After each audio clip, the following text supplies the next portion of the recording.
Captain Jessica Hawk Rodriguez had been flying a 10 Warthogs for 8 years, but she still felt like she was fighting for respect every single day.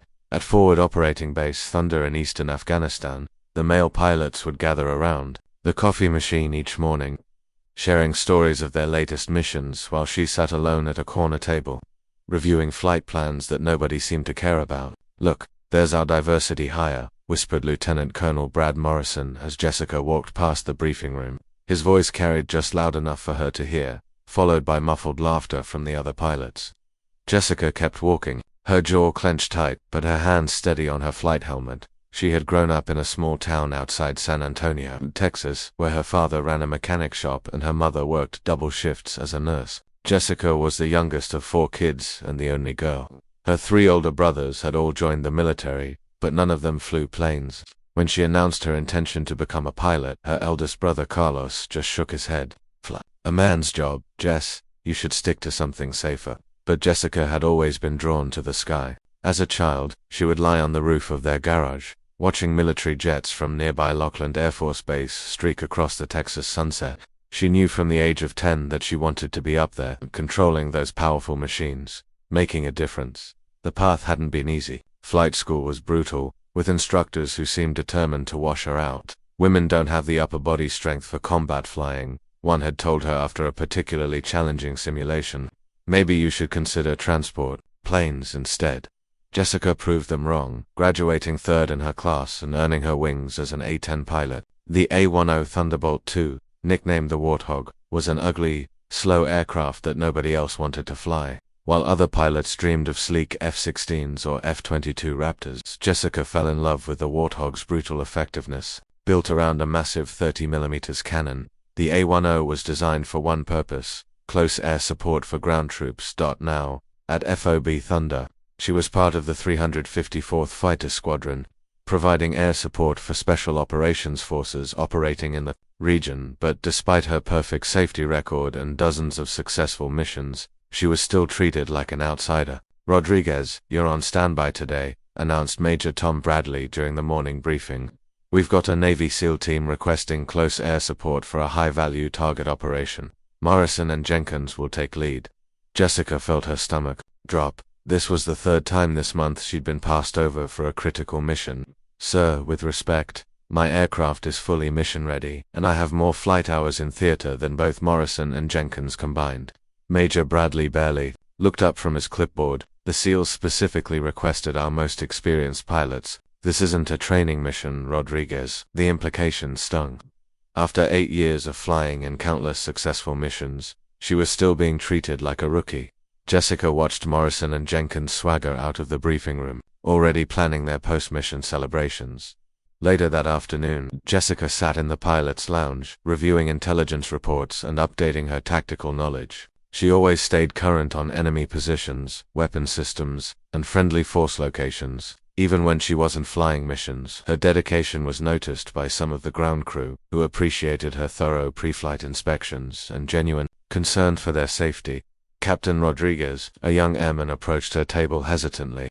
"Ma'am, Chief Warrant Officer Thompson wanted me to let you know that your bird is showing some minor hydraulic fluctuations. Nothing serious, but he wanted to run a full diagnostic." "Thanks, Airman Davis. Tell Chief Thompson I'll be right out to take a look." Jessica spent the next 2 hours with the maintenance crew, going over every system on her aircraft. This was another thing that set her apart from most pilots. She actually understood the mechanical workings of her plane. Growing up in her father's garage had taught her to listen to engines, to feel when something wasn't quite right. "You know, Captain," said Chief Thompson as they finished the inspection, "I've been working on these birds for 15 years, and I've never seen a pilot who knows their aircraft like you do. Most of the hotshots just climb in and expect everything to work perfectly." Jessica smiled. "My dad always said you can't truly master a tool until you understand how it works. This Warthog and I have been through a lot together."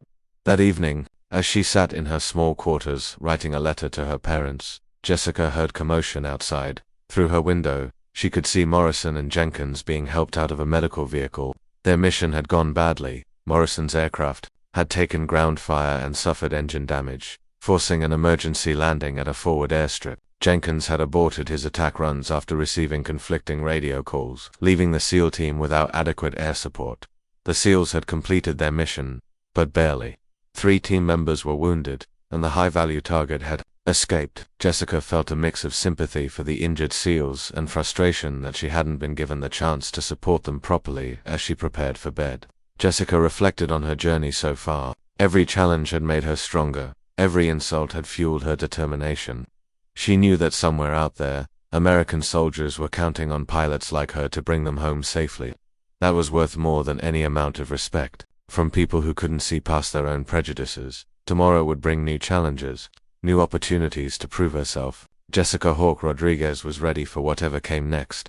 She had been underestimated her entire career, but she had never been defeated. The sky was where she belonged, and no amount of doubt from others would change that. 3 weeks later, Jessica was finally assigned to a critical mission.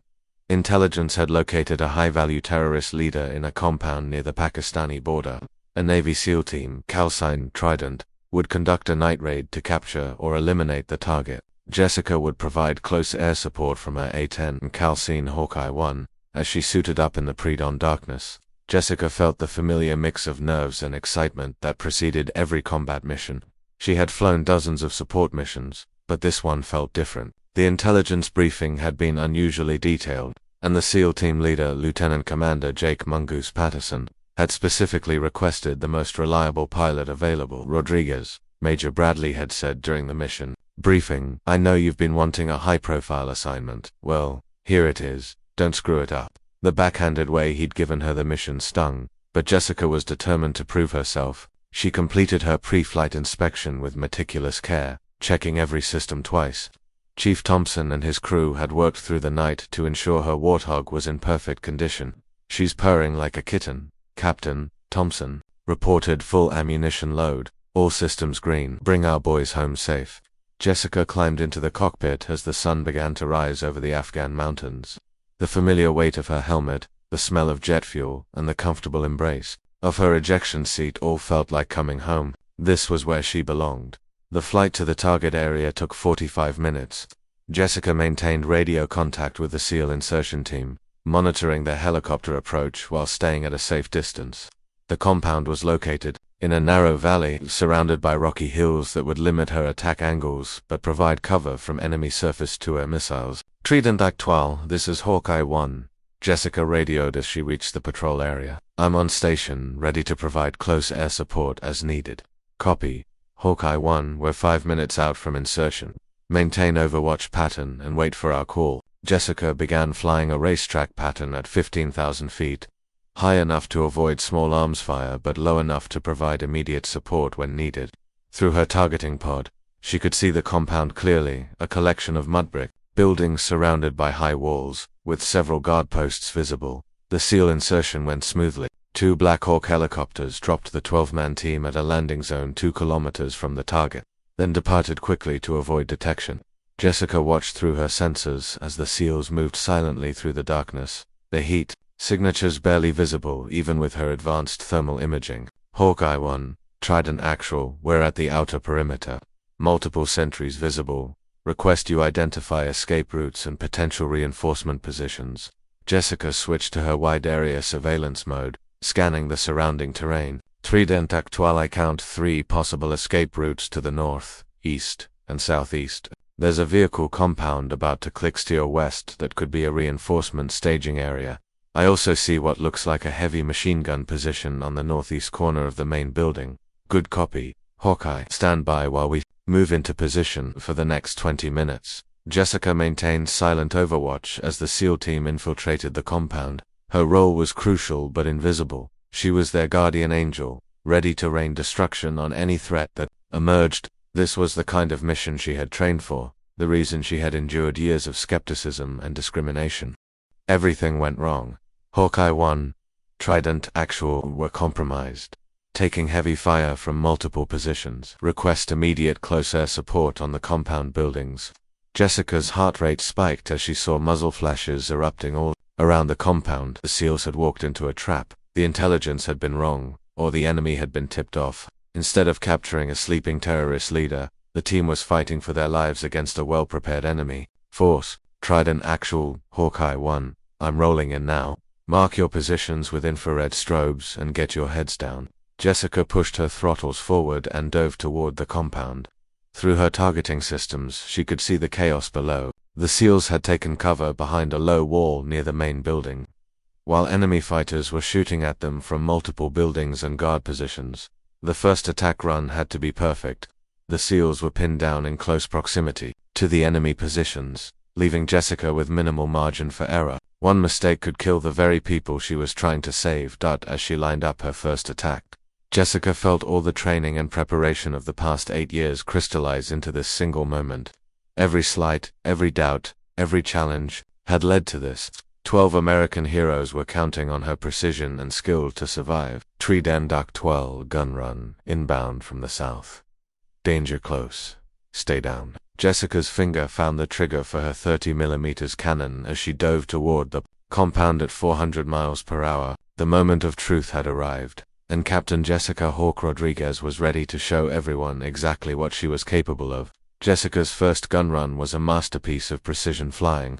Diving at a steep angle to avoid hitting the SEALs, she unleashed a 3-second burst from her 30mm GUA 8 cannon into the northeast guard tower. The depleted uranium rounds, each the size of a beer bottle, obliterated the machine gun position in a shower of concrete and twisted metal. Outstanding, Hawkeye 1. Lieutenant Commander Patterson's voice crackled over the radio. That machine gun was cutting us to pieces. We need you to hit the building directly south of our position. Multiple shooters on the second floor. Jessica pulled up from her dive, banking hard to the left as tracer rounds streaked past her aircraft. The enemy had more anti-aircraft weapons than intelligence had indicated. She could see muzzle flashes from several positions around the compound, all trying to bring down her Warthog. Copy, Trident, rolling in from the west this time. Mark the building with your laser designator. As Jessica lined up for her second attack run, she noticed something that made her blood run cold. Through her thermal imaging system, she could see additional heat signatures moving toward the compound from multiple directions. The SEALs weren't just fighting the people already in the compound. Reinforcements were closing in from 3 different directions. Trident Actual, Hawkeye 1. Be advised. You've got approximately 30 to 40 enemy personnel converging on your position from the north, west, and southeast. ETA roughly 10 minutes. There was a pause on the radio, then Patterson's voice came back, strained but professional. Copy, Hawkeye. We're going to need you to break up those reinforcement groups before they reach us. Can you handle multiple targets? Jessica felt a surge of determination. This was exactly the kind of situation where the A-10's unique capabilities shined. While faster jets had to make quick passes and leave the area, the Warthog could loiter over the battlefield, providing sustained fire support for as long as needed. Affirmative, Trident. I've got plenty of ammunition and fuel.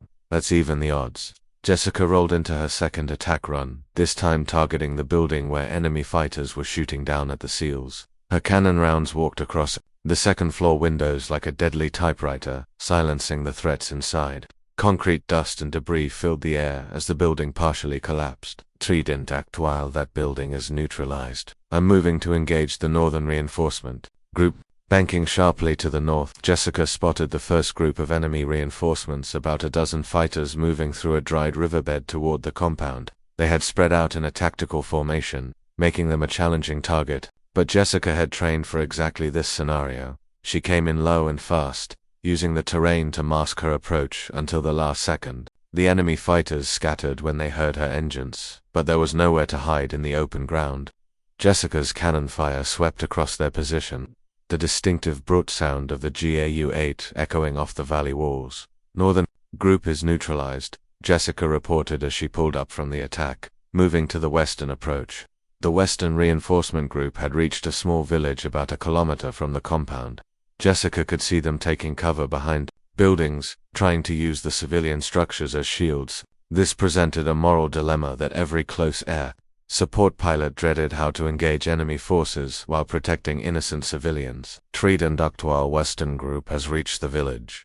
I can see civilians in the area. Request guidance on rules of engagement. Hawkeye 1. Those fighters are carrying RPGs and heavy weapons. If they reach us, we're all dead. Use your best judgment, but we trust your precision. Jessica felt the weight of responsibility settle on her shoulders. In the next few minutes, her decisions would determine whether American servicemen lived or died, and whether innocent Afghan civilians would be caught in the crossfire. flying low over the village. Jessica used her targeting pod to identify individual threats. She could distinguish between armed fighters and civilians, between legitimate targets and protected structures. This was where her years of training and natural flying ability came together.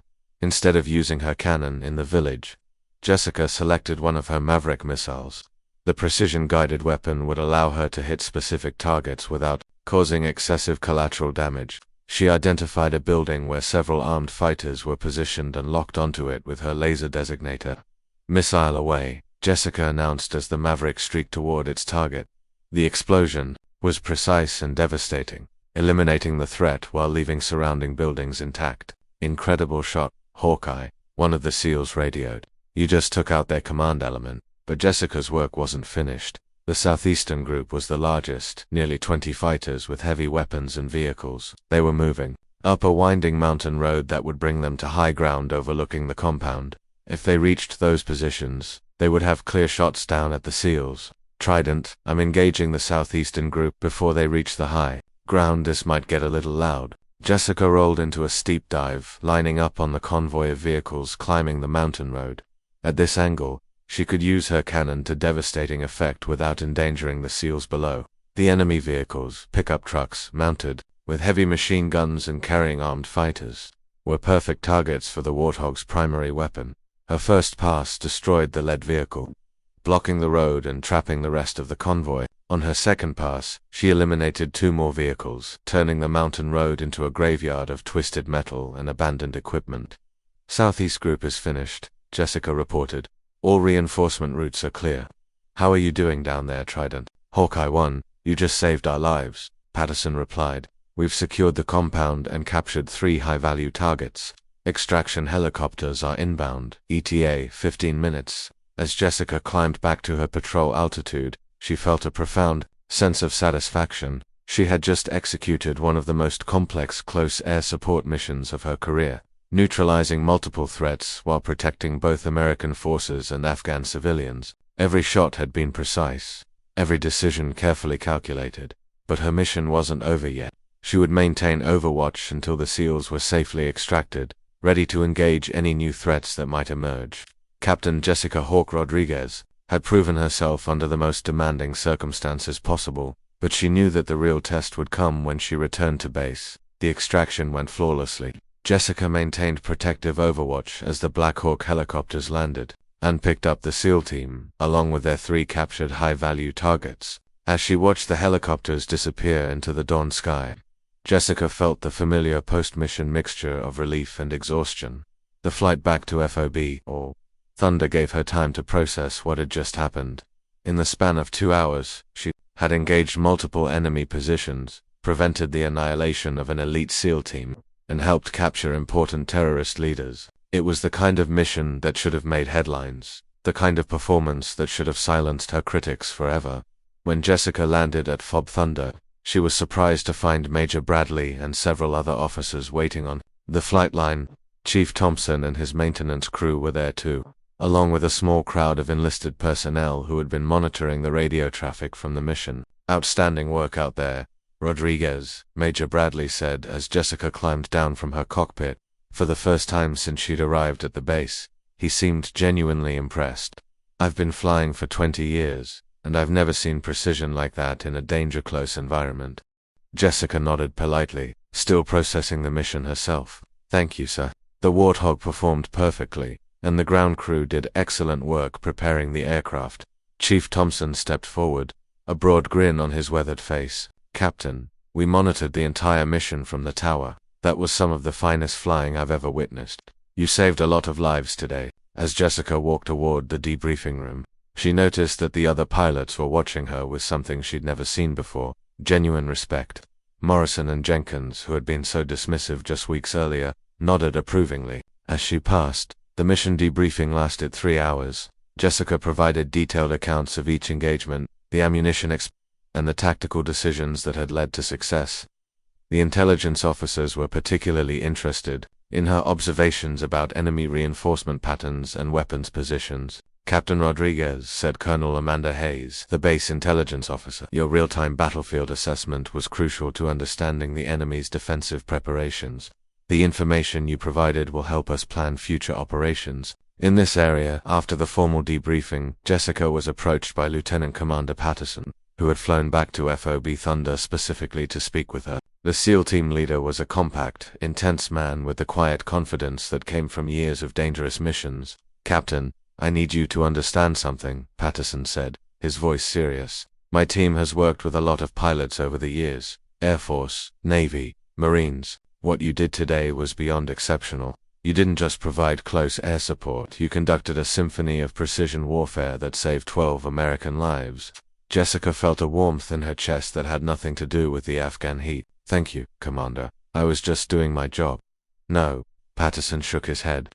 "You were doing your job better than anyone else could have done it. I've already filed a report with my command recommending you for the Distinguished Flying Cross. What you did today, engaging multiple targets in danger-close situations while protecting civilians, that's the kind of flying they write textbooks about." Over the next few days, word of Jessica's mission began to spread throughout the base and beyond. The 3 high-value targets captured during the raid provided crucial intelligence that led to the disruption of several planned terrorist attacks. The mission was classified, so the details couldn't be shared publicly, but within military circles, Jessica's performance was becoming legendary. Major Bradley called her into his office for days after the mission. "Rodriguez, I owe you an apology," he said, gesturing for her to sit down. "I've been in the Air Force for 23 years, and I let old prejudices cloud my judgment about your capabilities. What you did out there was simply extraordinary." Jessica appreciated the apology, but she also knew that one successful mission shouldn't have been necessary to prove her worth. "Thank you, sir. I hope this means other female pilots won't have to face the same doubts I've encountered." "You're right," Bradley nodded. "I'm implementing new policies to ensure mission assignments are based solely on pilot qualifications and aircraft readiness. No more assumptions, no more old boys club decisions." A week later, Jessica received news that would change her career trajectory forever. She was being reassigned to the 75th Fighter Squadron at Moody Air Force Base in Georgia, one of the Air Force's premier A-10 unit. The squadron commander had specifically requested her transfer after reviewing her performance records and the classified mission reports from Afghanistan. But the most meaningful recognition came from an unexpected source. Chief Thompson knocked on her door the night before her departure, holding a small wooden plaque. "Captain, the maintenance crew wanted to give you this," he said, presenting the plaque. It was hand-carved with the image of an A-10 Warthog and inscribed with the words, "To Captain Jessica Hawk Rodriguez, a pilot who proves that skill has no gender, and courage has no limits." From the crew of FOB Thunder, Jessica felt tears forming in her eyes as she accepted the gift. "Chief, this means more to me than any medal or commendation. Thank you." "No, ma'am, thank you. You showed all of us what true professionalism looks like, and you brought honor to the A-10 community. Wherever you go next, they're lucky to have you." As Jessica packed her belongings that night, she reflected on the journey that had brought her to this moment. Every challenge, every insult, every moment of doubt had been preparation for that crucial mission. She had proven herself not through words or politics, but through skill, courage, and dedication under the most demanding circumstances possible. The young girl who had dreamed of flying while lying on a garage roof in Texas had become exactly what she'd always known she could be: one of the finest combat pilots in the United States Air Force. And now the whole world was starting to take notice. 6 months later, Jessica stood before a packed auditorium at the Air Force Academy in Colorado Springs, delivering a lecture on close air support tactics to a class of future pilots. Among the eager faces looking up at her, she could see the same determination she had felt as a young cadet 20 years earlier. "The key to successful close air support," Jessica explained, using a laser pointer to highlight images from her classified mission briefings, "is not just technical proficiency with your aircraft systems, it's the ability to make split-second decisions under extreme pressure while maintaining absolute precision. Every round you fire, every bomb you drop, has consequences for both friendly forces and innocent civilians." One cadet raised her hand, a young woman with the familiar look of someone fighting to prove herself in a male-dominated field. "Captain Rodriguez, how do you handle the pressure of knowing that people's lives depend on your performance?" Jessica smiled, remembering her own doubts and fears at that age. "The pressure never goes away, and that's a good thing. The moment we stop feeling the weight of responsibility is the moment we become dangerous to the people we're supposed to protect." But I've learned that the best way to handle pressure is through preparation, training, and absolute confidence in your abilities. After the lecture, Jessica was approached by Colonel Robert Mitchell, the Academy's Commandant of Cadets. "Captain, your presentation was excellent as always. I have some news that I think you'll find interesting." Colonel Mitchell handed her a folder marked confidential. Inside was her promotion order. She was being promoted to major and given command of the 23rd Fighter Squadron at Pope Air Force Base, North Carolina. At 34 years old, she would be one of the youngest squadron commanders in the Air Force, and the first woman to command an A-10 unit. "Sir, I'm honored," Jessica said, though she wasn't entirely surprised. Her performance over the past year had been exceptional, including 3 more successful combat missions in Afghanistan, and recognition as the Air Force's outstanding a 10 Pilot of the Year. "There's more," Colonel Mitchell continued. "The Chief of Staff wants you to lead a new program developing tactics for integrated special operations support. You'll be working directly with SEAL teams, Delta Force, and other elite units to refine close air support procedures." This was the opportunity Jessica had dreamed of, a chance to shape the future of her specialty and ensure that other pilots would be better prepared for the challenges she had faced. It was also vindication of everything she had endured over the years. 2 weeks later, Jessica stood in front of her new squadron at Pope Air Force Base. The 23rd Fighter Squadron, known as the Flying Tigers, was composed of experienced A-10 pilots, many of whom had heard about her legendary mission in Afghanistan through military networks. "Ladies and gentlemen," Jessica began her first address as squadron commander. "I know many of you have heard stories about my background and my path to this position. Some of those stories are true, some are exaggerated, and some are complete fiction. Here's what I want you to know. I didn't get this job because I'm a woman, and I didn't get it despite being a woman. I got it because I'm a damn good pilot, who has proven herself under fire." She paused, looking at each face in the crowd. "In this squadron, we judge people by one standard only: their ability to accomplish the mission and bring everyone home safely. I don't care about your gender, your race, your religion, or where you came from. I care about whether you can put ordnance on target when American lives are on the line." The response was immediate and positive. These were professional pilots who respected competence above all else, and Jessica's reputation had preceded her. Over the following months, she transformed the squadron into one of the most effective close air support units in the Air Force. The new tactics she developed, based on her experiences in Afghanistan, were revolutionary. Jessica created training scenarios that replicated the complex, multi-threat environments that pilots were likely to encounter in real combat. She emphasized precision, communication, and split-second decision-making under pressure. Her methods caught the attention of military leaders around the world. NATO allies began sending their pilots to train under Jessica's program, and her tactical innovations were adopted by air forces in allied nations. But perhaps the most satisfying moment came during a visit from Lieutenant Commander Patterson, who was now commanding his own SEAL team. He had requested a meeting with Jessica to discuss upcoming joint operations. Major Rodriguez Patterson said as they sat in her office, "I have something to tell you. That mission in Afghanistan, the one where you saved my team, it did more than just capture some terrorists. The intelligence we gathered from those 3 targets led to the disruption of a major attack planned for American soil. We'll never know exactly how many lives you saved that day, but it was probably hundreds, maybe thousands." Jessica felt a chill run down her spine. She had known the mission was important, but she hadn't realized the full scope of its impact. Patterson continued, "There's something else. I've been authorized to tell you that your actions that day earned you the Distinguished Flying Cross. But there's also been discussion of higher recognition. The mission is still classified, so it can't be made public, but people at the highest levels of government know what you did." As Jessica looked out the window at her pilots conducting training flights, she thought about the journey that had brought her to this moment. The little girl in Texas who had dreamed of flying had not only achieved her dreams, but had exceeded them in ways she never could have imagined. She had faced discrimination, doubt, and skepticism, but she had responded with professionalism, skill, and unwavering dedication. Most importantly, she had proven that excellence knows no gender, no background, no limitations beyond those we place on ourselves. Major Jessica Hawk Rodriguez had earned her place among the elite of military aviation not through politics or social engineering, but through pure competence demonstrated under the most demanding circumstances possible. And in doing so, she had opened doors for countless others who would follow in her contrails. The silent roar of the Warthog's engines would always be the soundtrack of her greatest triumph, the moment when skill, courage, and determination came together to save American lives and change military aviation forever.